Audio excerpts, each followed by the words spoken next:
All India Muslim personal law board के हुक्म पर हमने ये काला पट्टा बांधा है उस वक्फ बिल के खिलाफ।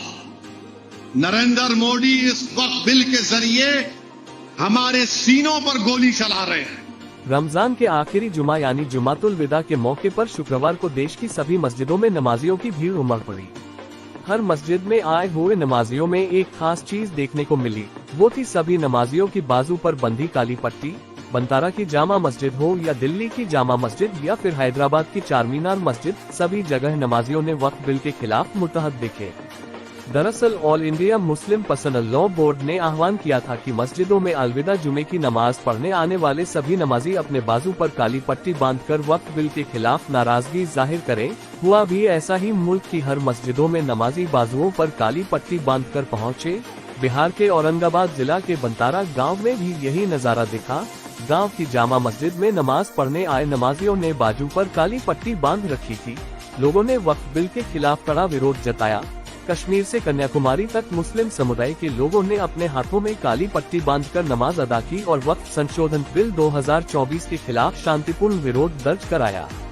नमाजियों ने वक्फ बिल को लेकर गहरी नाराजगी जताए। नमाज के बाद लोगों ने कहा कि अगर ये बिल पारित हो गया तो मस्जिदों, दरगाहों, मदरसों, कब्रिस्तानों और कई अन्य धार्मिक और चैरिटेबल संस्थानों पर कब्जा हो सकता है। AIMPLB ने इसे मुस्लिम समुदाय के अधिकारों पर हमला करार देते हुए देश भर में काली पट्टी के साथ विरोध का आह्वान किया था। इस आह्वान को व्यापक समर्थन मिला, जहां नमाजियों ने एकजुटता दिखाते हुए बिल को रद्द करने की मांग की। AIMIM के हेड असदुद्दीन ओवैसी भी अपनी बाजू पर काली पट्टी बांधकर मस्जिद में नमाज अदा की। नमाज के बाद ओवैसी ने मुल्क के मुसलमानों को वक्फ बिल के खिलाफ मजबूती से खड़े रहने को कहा। उन्होंने कहा कि ये मुसलमानों के लिए जालिम सरकार है, अपनी हक के लिए जालिम सरकार के सामने खड़े हो जाओ। उनकी स्पीच मुसलमानों के अंदर और जोश भर दिया। बंतारा तक के लिए असफहानी खान की रिपोर्ट। अब जाते जाते आपको असदुद्दीन ओवैसी की स्पीच के साथ छोड़ जाते हैं, इसे आपको जरूर सुनना चाहिए। All India Muslim personal law board के हुक्म पर हमने ये काला पट्टा बांधा है उस वक्फ बिल के खिलाफ।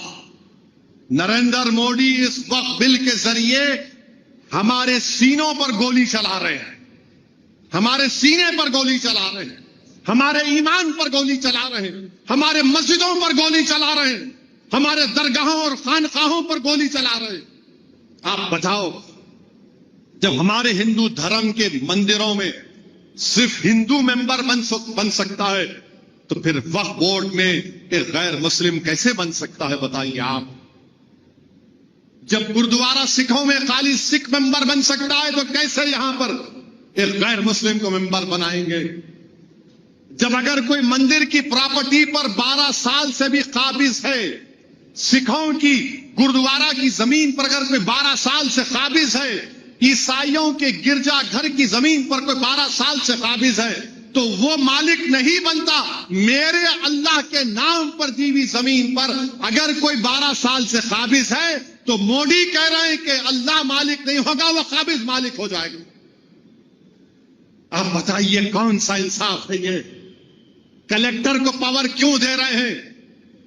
इसलिए दे रहे हैं कि कलेक्टर के पास कोई जाकर लिख देगा कि ये वजीर अली की वक्फ की प्रॉपर्टी वक्फ नहीं है, तो कलेक्टर अपने सियासी आकाओं को खुश करने के लिए लिख देगा this is not a waqf property.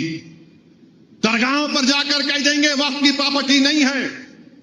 बल्कि महाराष्ट्र में एक दरगाह है, आज मैं आ रहा था तो महाराष्ट्र में एक दरगाह है, हजरत अहमद चिश्ती रहमतुल्लाह अलैह, हजरत अहमद चिश्ती रहमतुल्लाह अलैह की दरगाह है।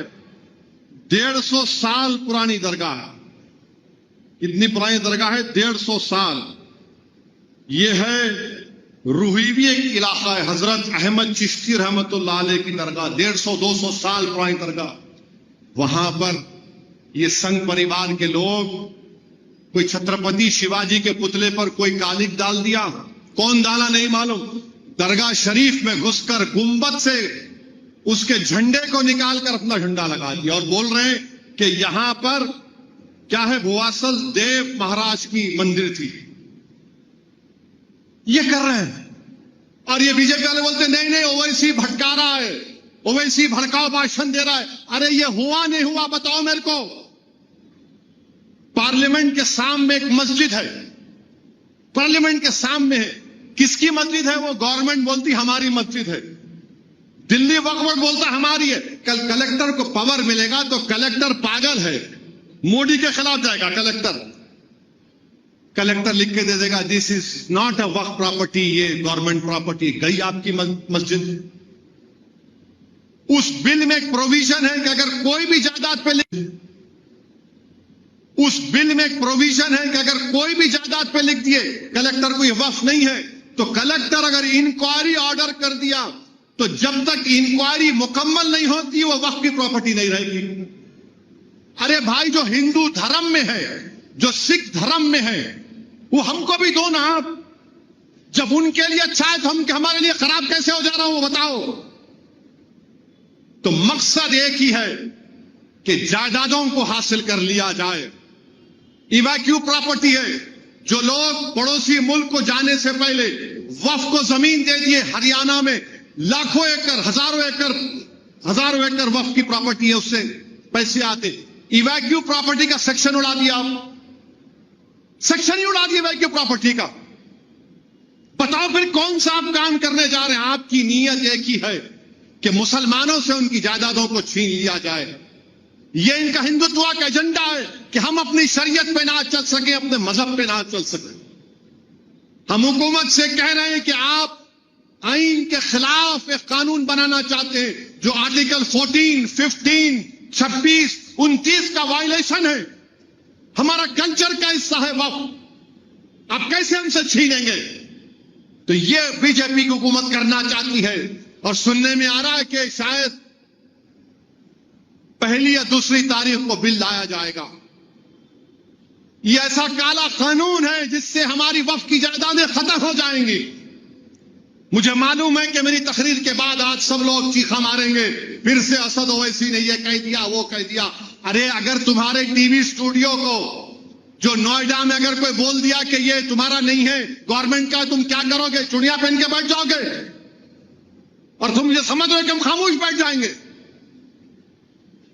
वक्फ एक इबादत है, नमाज की तरह नहीं बल्कि इबादत है। और वक्फ गवर्नमेंट की प्रॉपर्टी नहीं, हमारे बाबा अजदाद की गाढ़े खून की कमाई की प्रॉपर्टी है। गवर्नमेंट की दी हुई नहीं है ये। और चंद्रबाबू नायडू, नीतीश कुमार, चिराग